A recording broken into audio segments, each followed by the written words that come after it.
Bonsoir à tous, bienvenue, je suis ravi de vous retrouver. Je voulais vous parler ce soir du potentiel, de ton vrai potentiel, de celui qui te permet de transformer ta plus grande faiblesse en ta plus grande force. Mais avant, je t'invite bien évidemment à t'abonner sur ma chaîne YouTube ou à partager ou à liker de façon à être informé régulièrement de ce que je propose.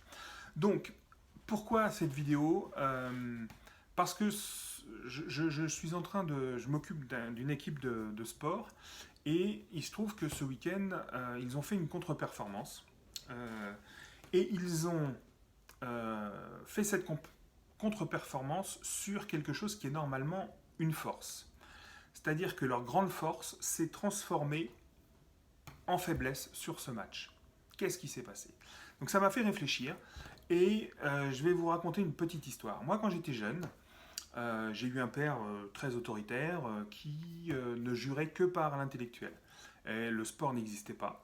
Mais dans l'intellectuel, dans tout ce qui était cérébral, il fallait être le meilleur. Donc il fallait toujours être premier de la classe. Évidemment, je ne me sentais pas à la hauteur puisque dès que le résultat n'était pas premier ou la meilleure note, bah, j'étais un moins que rien.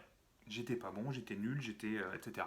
Donc j'étais en permanence rabaissé de mes 10 ans à mes 20 ans. Donc j'ai lutté pendant toutes ces années où j'ai évidemment pas été bien dans ma peau, j'avais un manque de confiance, etc. Parce qu'intellectuellement, je savais que j'étais pas à la hauteur. Et comment je compensais? Je compensais physiquement. Je compensais en étant fort autre part, là où j'avais pas de référentiel, parce que mon père, le sport pour lui, ça n'avait aucun sens.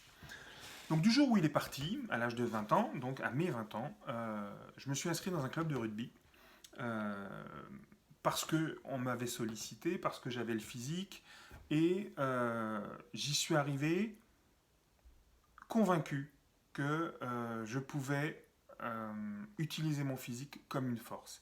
Pourquoi?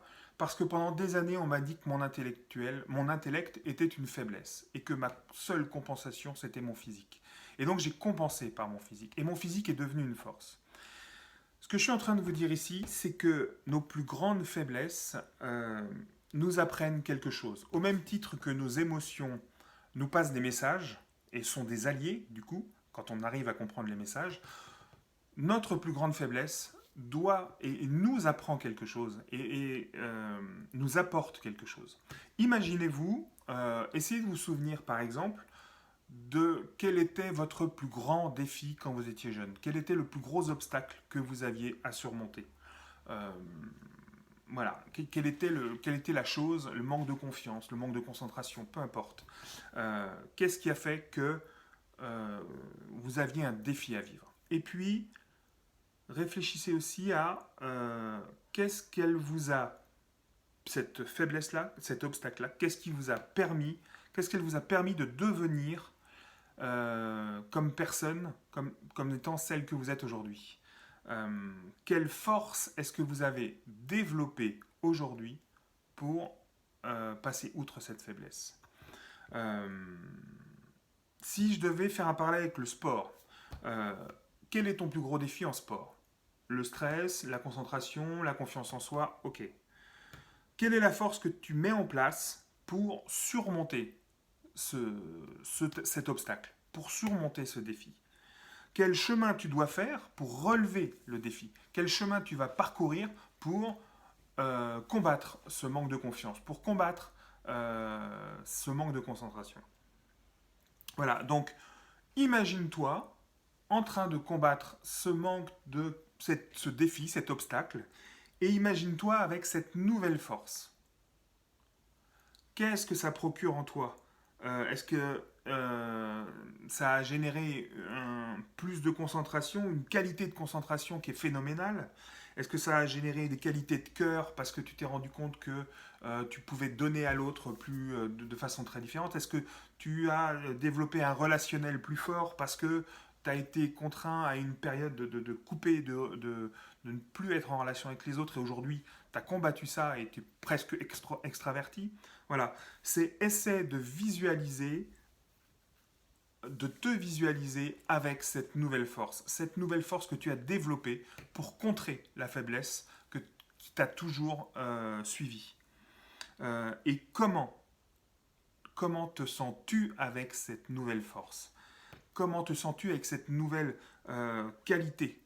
Bien évidemment, ça t'apporte énormément de confiance, de force, de puissance, de tout ce que tu veux.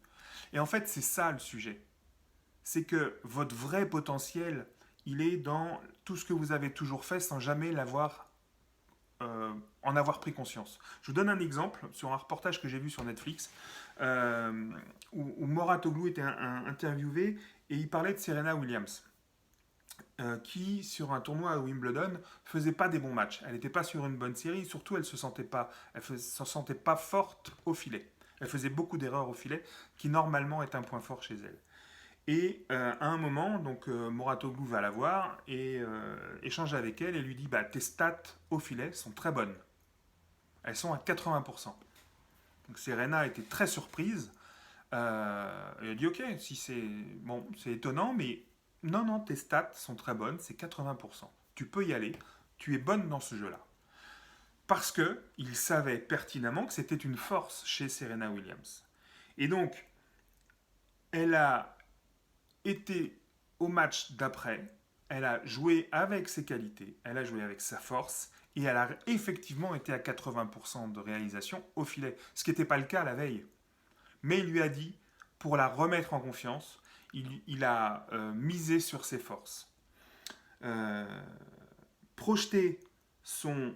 ce qui est intéressant, c'est de se projeter dans son propre potentiel. L'intérêt du sportif, c'est de savoir qu'il possède cette force, qu'il possède cette force qui fait défaut à un moment où on est dans ce défi à relever. Mais ce défi, on le relève. Ce défi, les sportifs passent leur temps à le relever.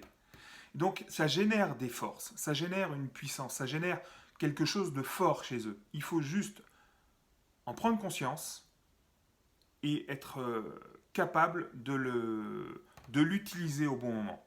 Voilà. Si aujourd'hui je trafiquais les stats du match de la semaine dernière en disant qu'à l'attaque on a été meilleur que tout le monde, même si c'est pas vrai, ça mettrait en confiance pour le match d'après, sur ces qualités-là.